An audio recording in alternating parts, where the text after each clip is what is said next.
ছাপা জানহার বয়স এখনো 1 মাসও পেরোয়নি। এই বয়সেই যে শিশুর বাবাকে হারানোর কথা, সেই বাস্তবতা যেন কোনোভাবেই মেনে নিতে পারছে না পরিবার। লক্ষ্মীপুরের রায়পুরের ফাতেমা আক্তারের পরিবারের গল্প তেমনই এক দীর্ঘ অপেক্ষার। তবে তাদের অপেক্ষা প্রিয়জনকে ফিরে পাওয়ার নয়, 6 বছর আগে ঘটে যাওয়া একটি হত্যার রহস্যের সমাধানের। 2020 সালের 19 জুলাই রায়পুর উপজেলার কেরোয়া ইউনিয়নের লুদুয়া গ্রামের ভুইয়া বাড়িতে নিজ ঘরে একা ছিলেন 20 বছর বয়সী ফাতেমা আক্তার। কিছু সময় পর ঘর থেকে উদ্ধার করা হয় তার নিথর দেহ। শুরুতে ঘটনাটি আত্মহত্যা হিসাবে প্রচার পায়, থানায় করা হয় অপমৃত্যুর মামলা, কিন্তু সেই আত্মহত্যার গল্প বেশি দিন টেকেনি। Premium commercial space is now for rent. Featuring ample parking and excellent accessibility, this 4,200 square foot space is ready. Elevate your business and call us today. ময়নাতদন্তের প্রতিবেদনে উঠে আসে চাঞ্চল্যকর তথ্য। ফাতেমার মাথায় আঘাতের চিহ্ন ছিল এবং শ্বাসরোধ করে তাকে হত্যা করা হয়েছে। অর্থাৎ নিজের জীবন নিজে শেষ করেননি ফাতেমা, তাকে হত্যা করা হয়েছিল। ময়নাতদন্তের প্রতিবেদন হাতে পাওয়ার পর 2020 সালের 29 অগাস্ট ফাতেমার বোন সারাবান তহুরা বাদী হয়ে রায়পুর থানায় হত্যা মামলা করেন। মামলায় একই বাড়ির রায়হান, রাইমা বেগম, শারমিন আক্তার ও মোহাম্মদ ইয়াসিনকে আসামি করা হয়। এজাহারে বলা হয়, পারিবারিক বিরোধের জের ধরে ফাতেমাকে তার নিজের ঘরে হত্যা করে লাশ ঝুলিয়ে রাখা হয়েছিল। হত্যার সময় তিনি বাড়িতে একাই ছিলেন। মামলার প্রধান আসামি রাইহানকে গ্রেফতারও করেছিল পুলিশ। পরে তিনি আদালত থেকে জামিন পান, কিন্তু এরপর যেন থমকে যায় হত্যা রহস্য উদ্ঘাটনের পথ। ফাতেমা হত্যা মামলা এখন 6 বছর ধরে তদন্তাধীন। এই সময় মামলার তদন্ত কর্মকর্তারা বদলেছেন 8 বার। এক সংস্থা থেকে আরেক সংস্থায় গেছে তদন্তের দায়িত্ব। প্রতিবারই নতুন কর্মকর্তা দায়িত্ব নেওয়ার পর তদন্ত যেন আবার শুরু হয়েছে শূন্য থেকে। প্রথমে মামলা তদন্ত করে পুলিশ, পরে দায়িত্ব যায় গোয়েন্দা পুলিশের কাছে। ডিবির তদন্ত কর্মকর্তা মোহাম্মদ মোজাম্মেল হোসেন 2022 সালের 8 ফেব্রুয়ারি আদালতে চূড়ান্ত প্রতিবেদন দিয়ে মামলাটির নিষ্পত্তির আবেদন করেন। ডিবির প্রতিবেদনে বলা হয়, ফাতেমাকে মাথায় আঘাত ও শ্বাসরোধ করে হত্যা করা হয়েছে। ময়নাতদন্তে এমন তথ্য পাওয়া গেলেও আসামিদের বিরুদ্ধে হত্যাকাণ্ডে জড়িত থাকার কোনো প্রত্যক্ষদর্শী, নির্ভরযোগ্য বা পরোক্ষ সাক্ষ্য পাওয়া যায়নি। অন্য কোনো ব্যক্তি ফাতেমাকে হত্যা করেছেন এমন গুরুত্বপূর্ণ তথ্য তদন্তে মেলেনি। ফলে ভবিষ্যতে মামলায় সুফল পাওয়ার সম্ভাবনা নেই বলেও প্রতিবেদনে উল্লেখ করা হয়, কিন্তু এই প্রতিবেদন মেনে নেয়নি ফাতেমার পরিবার।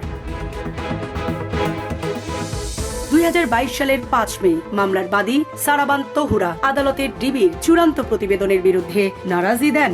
শুনানি শেষে আদালত ডিবির প্রতিবেদন বাতিল করে মামলাটি পুনরায় তদন্তের জন্য পুলিশের অপরাধ তদন্ত বিভাগ সিআইডি কে নির্দেশ দেন। এরপর কেটে গেছে আরো 4 বছর। সিআইডিতে যাওয়ার পর মামলায় আরো 5 জন তদন্ত কর্মকর্তা বদলেছেন। এর আগে পুলিশ ও ডিবিতে দায়িত্ব পালন করা কর্মকর্তাদের ধরলে মোট 8 জন তদন্ত কর্মকর্তা মামলাটি নিয়ে কাজ করেছেন। কখনো বলা হয়েছে তদন্ত শেষ পর্যায়ে, কখনো বলা হয়েছে নতুন তদন্ত কর্মকর্তা দায়িত্ব নিয়েছেন, আবার কখনো জানানো হয়েছে কর্তৃপক্ষের চূড়ান্ত সিদ্ধান্তের পর আদালতে তদন্ত প্রতিবেদন দেওয়া হবে।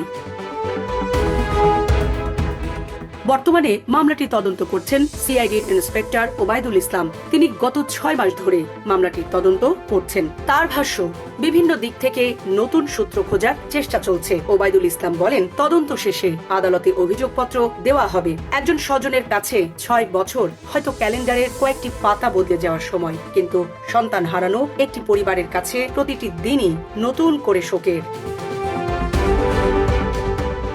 ফাতেমার বোন ও মামলার বাদী সারাবান তহুরা সেই অপেক্ষার ভার বয়ে চলেছেন 6 বছর ধরে। তদন্ত কর্মকর্তা বদলেছেন, তদন্ত সংস্থা বদলেছে, কিন্তু বদলায়নি তাদের অপেক্ষা। সারাবান তহুরার অভিযোগ, প্রতিবার নতুন কর্মকর্তা এসে নতুন করে তদন্তের কথা বলেন। আগের কর্মকর্তা যেখানে তদন্ত শেষ পর্যায়ে থাকার কথা বলেছেন, নতুন কর্মকর্তা সেখানে আবার তদন্তের প্রয়োজনীয়তার কথা জানান। তার ভাষায় 6 বছর ধরে তারা শুধু আশ্বাসই শুনেছেন। তৎকালীন সরকারের একটি রাজনৈতিক হস্তক্ষেপের কারণে তারা ন্যায় বিচার থেকে বঞ্চিত হয়েছেন বলেও অভিযোগ করেন তিনি।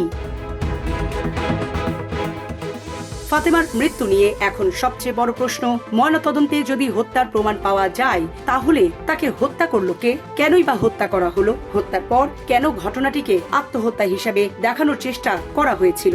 মামলার ৬ নম্বর সাক্ষী রেহানুজ্জামান রনি ভুইয়ার অভিযোগ, ডিবির তদন্তের সময় ঘটনাস্থলে যথাযথভাবে তদন্ত করা হয়নি। তার প্রশ্ন, ময়নাতদন্তের প্রতিবেদনে যেখানে স্পষ্টভাবে হত্যার কথা বলা হয়েছে সেখানে হত্যাকারীকে শনাক্ত করার দৃশ্যমান অগ্রগতি কেন হলো না। তার অভিযোগ, তদন্ত শেষ না করেই মামলাটি নিষ্পত্তির আবেদন করা হয়েছিল। তৎকালীন সরকারের একটি রাজনৈতিক তদবিরের কারণেই এমনটি করা হয়েছিল বলে তারা মনে করেন। অবশ্য ডিবির তৎকালীন তদন্ত কর্মকর্তা মোহাম্মদ মোজাম্মেল হোসেন এই অভিযোগ অস্বীকার করেছেন। বর্তমানে অবসরপ্রাপ্ত এই কর্মকর্তা বলেন, ঘটনাস্থলে গিয়ে তদন্ত না করার অভিযোগ সঠিক নয়। তদন্তের সময় পাওয়া তথ্য উপাত্তের ভিত্তিতেই তিনি আদালতে প্রতিবেদন দিয়েছিলেন। ফাতেমার মৃত্যুর পর থেকে তার মা হাসনা বেগমও যেন বদলে গেছেন। পরিবারের সদস্যদের ভাষ্য, আগের মতো প্রাণ চাঞ্চল্য নেই তার। খুব কম কথা বলেন, বেশিরভাগ সময় চুপচাপ বসে থাকেন, অন্যমনস্ক হয়ে পড়েন।